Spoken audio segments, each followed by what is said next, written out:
In this video, I'm sharing my experience of flying the Bell 206 JetRanger with you. And I'm also going to use the opportunity to give you an overview of the helicopter, its characteristics, and a little bit of its history.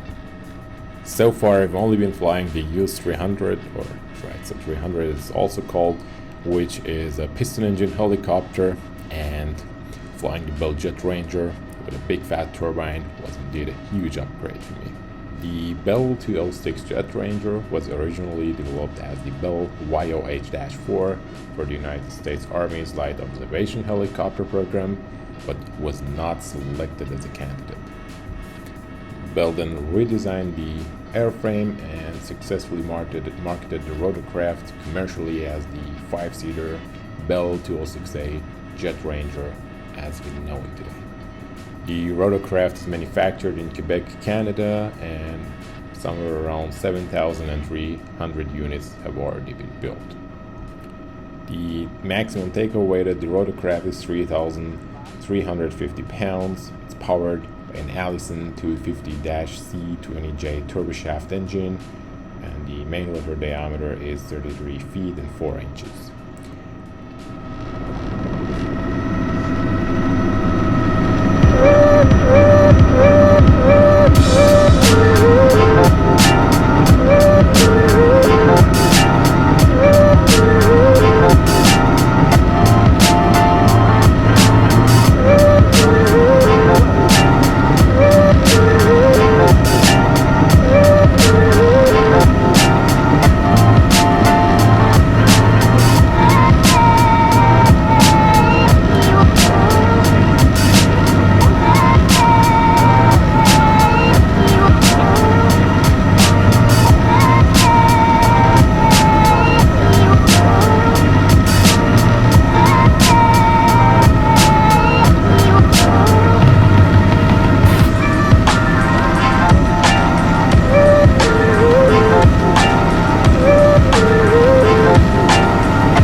One thing that you just cannot miss when flying a turbine helicopter, in my case specifically the Bell JetRanger, is the availability of limitless power just whenever you need it.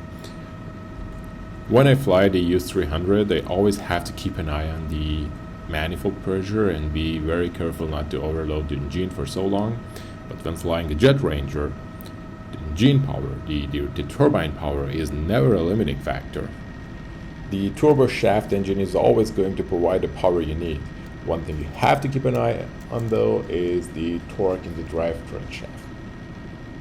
And compared to a piston engine helicopter, everything happens just much faster during the flight, because the helicopter is flying or can fly at a much higher cruise speed than the US-300, and you have the power that you need to do so. So it just feels much more agile. So one more thing I want to mention about this rotorcraft is the huge difference that the hydraulic system makes while flying. So the hydraulic system supports the pilot by deloading or reducing the control loads on the cockpit inceptors, like the stick. And if it fails, or if you turn it off for the sake of practicing, you will notice that the loads on the cockpit inceptors that you have to exercise increase so massively that you will struggle flying the rotorcraft and land it. It's one of the exercises that you have to do when doing your type rating for the Bell 206 JetRanger.